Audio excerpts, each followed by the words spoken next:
নমস্কার। Story officially চ্যানেলে আপনাদের প্রত্যেককে স্বাগত। আমি আজকে শ্রীমদ্ ভাগবতের কথা বলছি। শ্রীমদ্ ভাগবতে আছে যে নরকাসুরের জন্ম বৃত্তান্ত এবং তার মৃত্যু কী করে হয়েছিল। আমি আজকে সেই কাহিনী বলছি যে কশ্যপ মুনি আর হলো দিতি, এদের দুজনের দুই পুত্র ছিল, একজন হিরণ্যাক্ষ আর একজন হিরণ্যকশ্যপ। হিরণ্যকশ্যপ যা প্রহ্লাদের বাবা ছিলেন হিরণ্যকশ্যপ, আর ওই হিরণ্যকশ্যপের ভাই ছিল। এখন তারা ব্রহ্মার তপস্যা করে এই হিরণ্যকশ্যপ আর হিরণ্যক্ষ এত শক্তিশালী, এত বলবান হয়েছে, তারা নিজেদের শক্তির দ্বারা তাণ্ডব শুরু করে দেয়। কি করবে অত্যাচারে, আর কত রকম যে তাদের ভিতরে ষড়যন্ত্র, দুষ্টতা, তাদের ব্রহ্মার তপস্যার বলে তারা যেন শক্তিতে পরিপূর্ণ হয়ে যায়। কিন্তু ভগবান শ্রীহরি তাদের পরম শত্রু। তাদের পরম শত্রু ছিল যে শ্রীহরি। তাই হরিকে কি করে মারা যায়, ভগবান বিষ্ণুকে কি করে বধ করা যায়, এটাই তাদের সারাদিনের ষড়যন্ত্র আর অত্যাচার তারা করত। হরি তাদের যে হিরণ্যকশ্যপ যে রাজা হয়েছিল, তার রাজত্বে কারো হরি বলার ক্ষমতা ছিল না। হরি বললে তার মৃত্যুদণ্ড হতো, এতই তার হরির উপর রাগ। তাই দুই ভাই হিরণ্যকশ্যপ তার ভাই হিরণ্যাক্ষকে ষড়যন্ত্র যে বুদ্ধি দেয় যে ভগবান বিষ্ণুকে মারতে গেলে তাকে তো এখানে আসতে হবে। তাই তাকে এখানে আনার জন্য একটা ব্যবস্থা করতে হবে, যে ভূদেবী তাকে সমুদ্রের জলে একদম তলে লুকিয়ে রাখতে হবে। আর তাকে রক্ষা করার জন্য, ভূদেবীকে রক্ষা করার জন্য ভগবান বিষ্ণু আসবে, আর ভগবান বিষ্ণু আসলে তাকে আমরা বধ করে দেব। এই ষড়যন্ত্র করে হিরণ্যাক্ষ কী করে, ভূদেবীকে সে হরণ করে সমুদ্রের গভীর নিচে তাকে লুকিয়ে রাখে। কিন্তু ভগবান বিষ্ণু তিনি যখন জানতে পারে যে ভূদেবীকে হিরণ্যাক্ষ সে হলো সমুদ্রের নিচে লুকিয়ে রেখেছে, কিছুতেই তাকে সমুদ্রের উপরে কিছুতেই আনবে না, সে তাকে লুকিয়ে রেখেছে, তাই তাকে রক্ষা করার জন্য তার কে আছে, ভগবান আছে, ভগবান শ্রী হরিই আছে। তাই হরি ভগবান বিষ্ণু তখন বরাহ রূপ ধরে। আমরা যে ভগবান বিষ্ণুর বরাহ রূপ, যে 24 অবতারের মধ্যে ভগবান বিষ্ণুর একটা অবতার কিন্তু বরাহ অবতার, সেই বরাহ রূপ ধরে। বরাহ রূপ ধরে তিনি ভূদেবীকে তিনি উদ্ধার করেছিলেন। তখন বরাহ রূপ ধরে যখন হিরণ্যাক্ষর কাছে আসে, হিরণ্যাক্ষ তো শক্তিশালী ছিল, প্রবল শক্তি, আর ভগবান তার জন্য বরাহ রূপ ধরে আসে, যে শক্তিরও শক্তি যিনি। তাই তার সঙ্গে হিরণ্যাক্ষর সঙ্গে বরাহ অবতার যে ভগবান বিষ্ণুর প্রচণ্ড যুদ্ধ হয়, এবং যুদ্ধ হওয়ার পর হিরণ্যাক্ষকে ওই বরাহ রূপ ধারণ করা ভগবান বিষ্ণু সে তাকে বধ করে দেয়। তাকে বধ করে যখন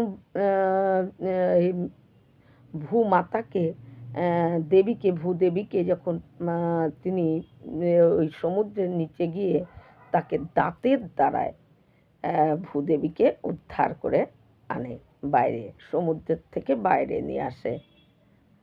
আর তখন ওই বরাহর রূপ ভগবান বিষ্ণু, তার সঙ্গে ভূদেবীর যে স্পর্শ হয়, আর সেই স্পর্শতে ভূদেবী গর্ভবতী হয়ে যায়, এবং গর্ভবতী হওয়ার পর তখন সে একটা নবজাত শিশু সুন্দর একটা শিশুর জন্ম দেয়।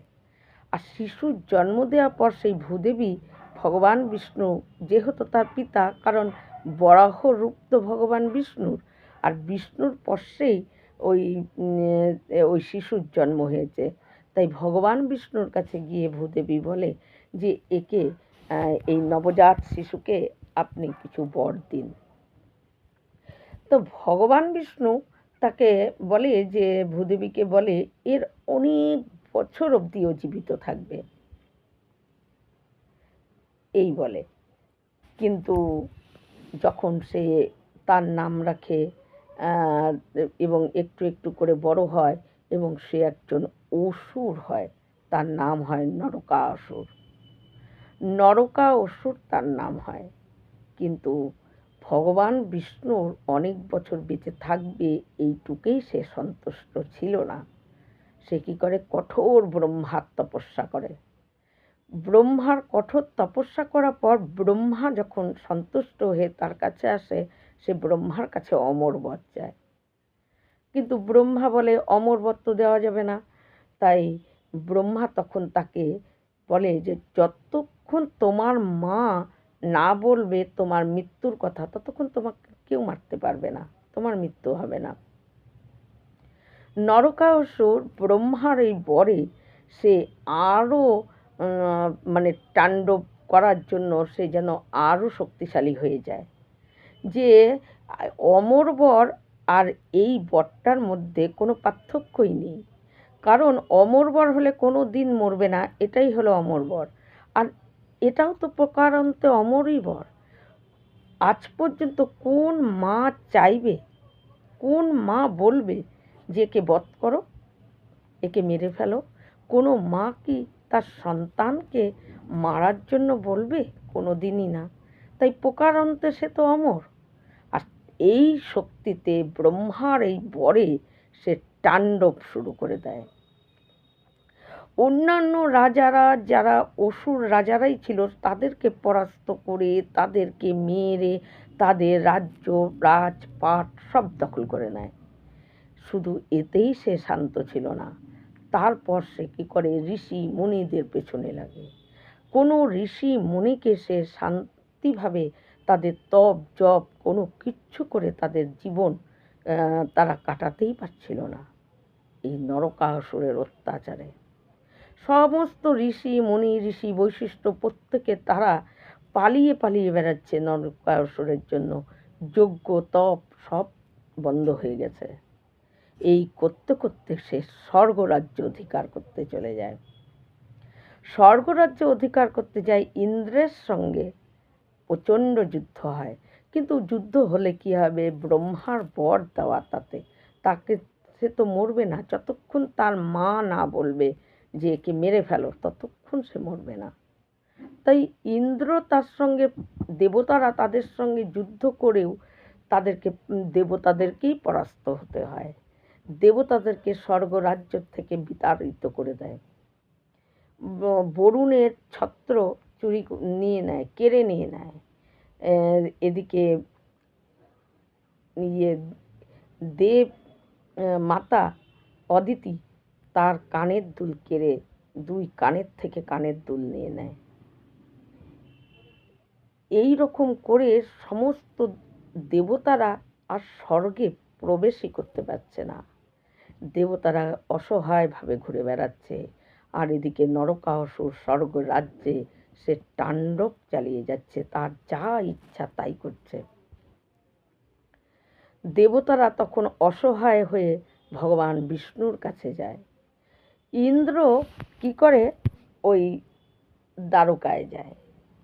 দ্বারকায় গিয়ে ভগবান শ্রীকৃষ্ণকে বলে যে নরকাসুরের অত্যাচারে আমরা দেবতারা সবাই বাইরে বাইরে ঘুরছি, তার অত্যাচারে আমরা স্বর্গে প্রবেশ করতে পারছি না, তাই আপনি কিছু করুন। কিন্তু ভগবান বিষ্ণু জানে যে একে একে আমি যদি কিছু মারতেও চাই, কিন্তু যতক্ষণ এর মা অনুমতি না দিবে একে বধ করো, ততক্ষণ তো আমি একে মারতেই পারবো না। তাহলে একটা উপায় বের করতে হবে। ইন্দ্র ভগবানকে নরকাসুরের সম্বন্ধে সমস্ত কিছু তার অত্যাচারের কথা বলে ইন্দ্র চলে যায়, কিন্তু ভগবান মনে মনে ভাবে যে এর সঙ্গে তো আমি খালি যুদ্ধ করতে গেলেও এ মরবে না, যুদ্ধ হবে ঠিকই কিন্তু মরবে না, কারণ এর জন্য এর মাকে বলতে হবে, ভূদেবীকে বলতে হবে যে এর অত্যাচারে তার মুখ থেকে যখন বেরোবে যে কি মারো, তখনই এর বধ হবে। তাই সেই সময় মহামুনি আবার একটা পারিজাত ফুল নিয়ে দ্বারকায় আসে। এসে ভগবানের এত মানে 8জন পাটরানী, তাদের মধ্যে কাউকে না দিয়ে ওই স্বর্গের পারিজাত ফুল, সেই ফুলটি নিয়ে রুক্মিণীর কাছে দেয়, ভগবানের পত্নী রুক্মিণী তার হাতে দেয়। এটা দেখে সত্যভামা খুব মান করে বসে যে কি, দ্বারকাধীশের স্ত্রী পত্নী আমিও, রুক্মিণীও, তার মানে দ্বারকাধীশের পত্নী হিসাবে রুক্মিণী হয়তো শ্রেষ্ঠ। তাই সত্যভামার এমনিতেই একটু তাড়াতাড়ি মান হয়, যে সত্যভামা মান করে, মান যে ঘর, আগেকার দিনে মান ঘর একটা আলাদা ছিল, যার রাগ হবে সে ওই ঘরে থাকবে, ভগবান গিয়ে সেখানে তাকে মানাবে, সেই ঘরে সত্যভামা থাকে। ভগবান যখন দেখে কৃষ্ণ যে সত্যভামা মান ঘরে গিয়ে বসে আছে, তার মানে তার কোনো কারণে মান হয়েছে, ভগবান সেখানে যায় এবং সত্যভামাকে জিজ্ঞাসা করে যে দেবী কি কারণে মান, কি হয়েছে? তখন সত্যভামা বলে যে মহামুনি এসে রুক্মিণীকে পারিজাত ফুল দিল, আমারও পারিজাত ফুল লাগবে।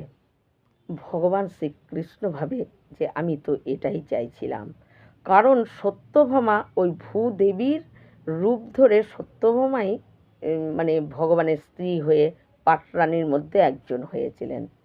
ভূদেবীর রূপেই হলো সত্যভামা। তখন ভগবান ভাবে এই হলো সুযোগ, সত্যভামাকে বলে তুমি একটা পারিজাত ফুলের জন্য তুমি মান করে বসে আছো, তোমাকে আমি পারিজাত ফুল শুদ্ধ, গাছ শুদ্ধ, ফুল শুদ্ধ নিয়ে এসে দেবো। আর সত্যভামার মান সাথে সাথে কমে যায়। ভগবান মনে মনে ভাবে এটাই সুযোগ, সত্যভামাকে নিয়ে যেতে হবে। নরকাসুরকে মারতে গেলে তার মানে ওই ভূদেবী যে সত্যভামা হয়ে এসেছে, তার মুখ থেকে তো কিছু বলতেই হবে, যতক্ষণ সে না বলবে যে একে বধ করো ততক্ষণ তো আমি মারতে পারবো না। তাই পারিজাত ফুল আনবে বলে ভগবান কি করে, সত্যভামাকে নিয়ে গরুরের পিঠে করে সেই নরকাসুরকে বধ করার উদ্দেশ্যে যায়।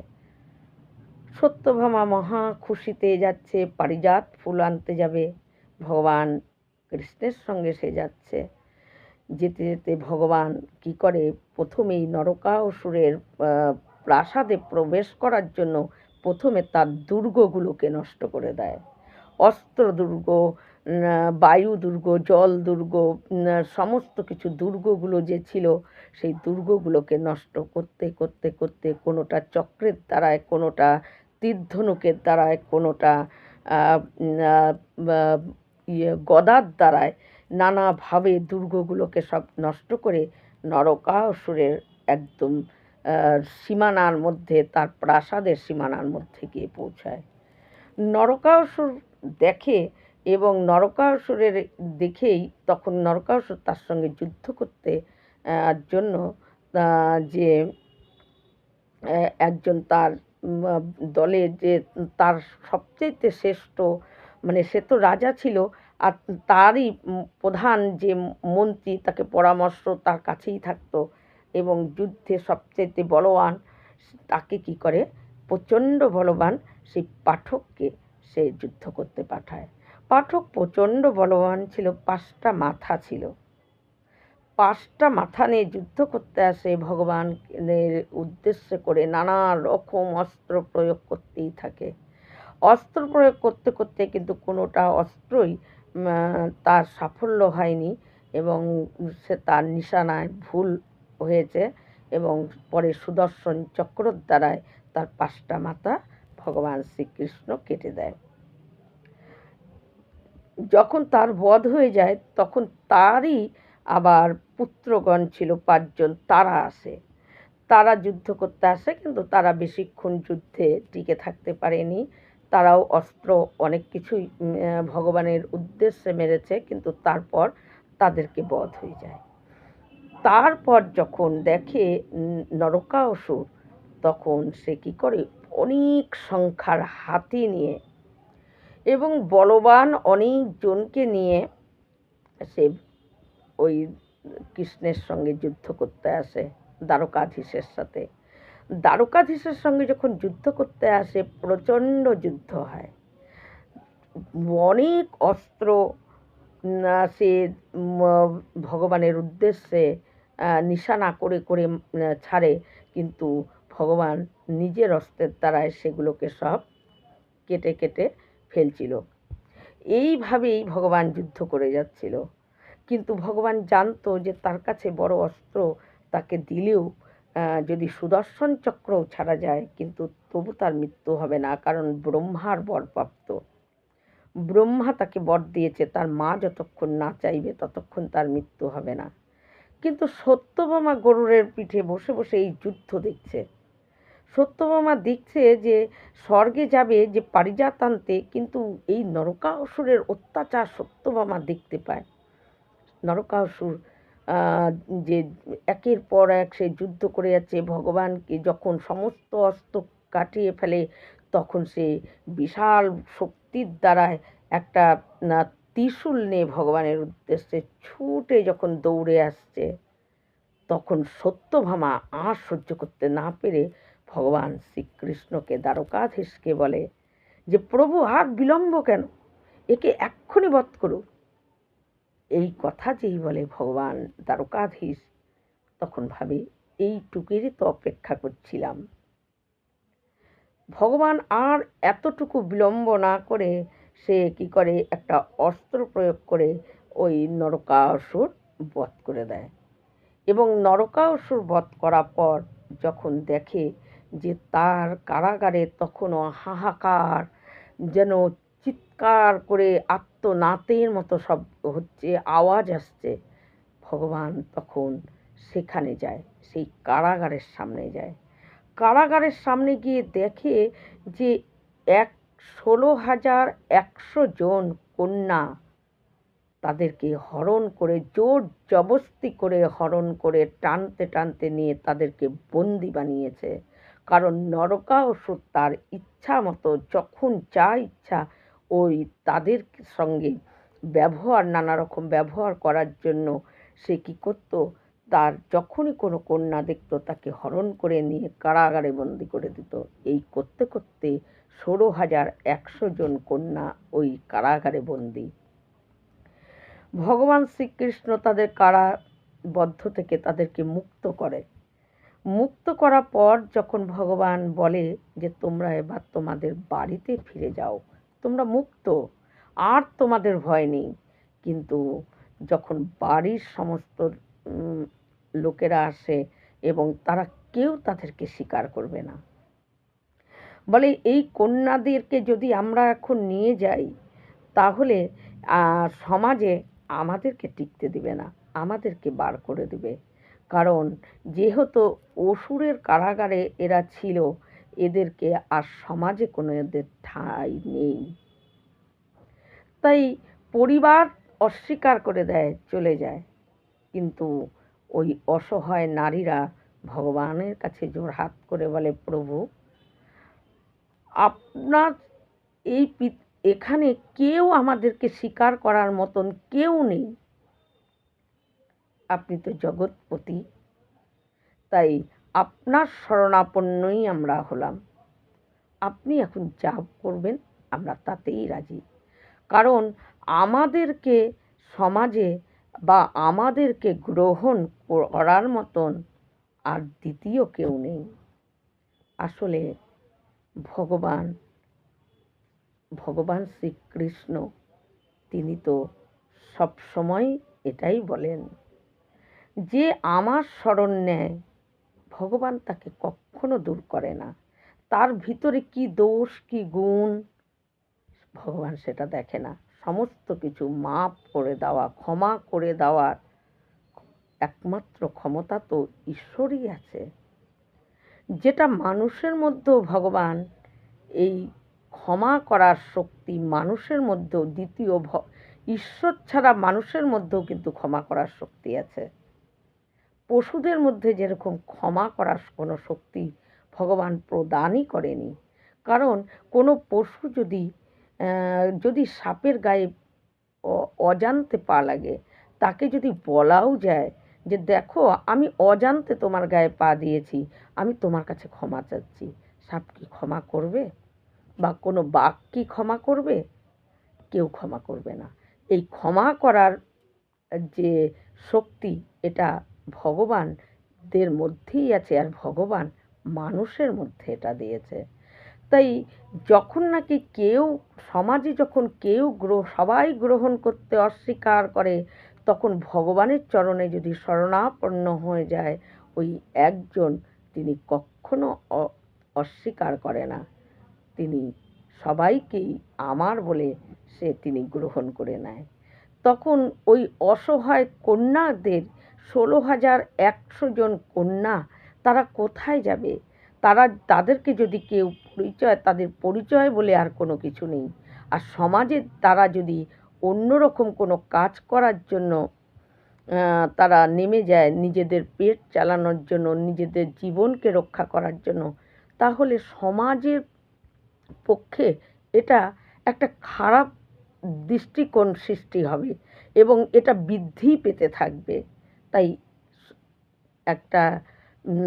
এটা করাও ঠিক হবে না। তাই ভগবান তারা যখন জোড়হাত করে ভগবানের চরণে শরণাপন্ন হয়, ভগবান তখন তাদেরকে দ্বারকায় আসার আদেশ করে দেয় যে তোমরা দ্বারকায় যাও, আমি তোমাদেরকে গ্রহণ করব। তারা দ্বারকায় চলে আসে। ওই 16,100 জন কন্যা দ্বারকায় আসে এবং সেই সময় ইন্দ্র সেখানে আসে।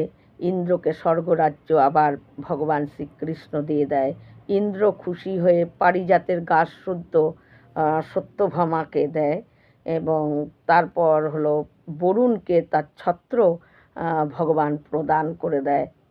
আবার ওই দেব মাতা অদিতি, তাকে তার কানের দুল, মানে কানের যে কুণ্ডল, সেটাকে ভগবান দিয়ে তারপর সত্যভামাকে নিয়ে দ্বারকায় ফিরে এসে নিজে অতগুলো রূপ ধারণ করে ওই 16,100 জনের সঙ্গে ভগবান বিয়ে করে এবং তাদেরকে পরিচয় একটা দেয় যে দ্বারকাধীশের স্ত্রী হিসাবে তাদের পরিচয় ভগবান দেয় এবং তাদের সসম্মানে তারা দ্বারকাধীশের পত্নী হিসাবে তাদের পরিচয় হয় এবং তারা সম্মানযুক্তভাবে উঁচু মাথায় তারা বাঁচতে পারছে যাতে পারে, সেই ব্যবস্থা ভগবান করে। ভগবান তাদেরকে গ্রহণ করে।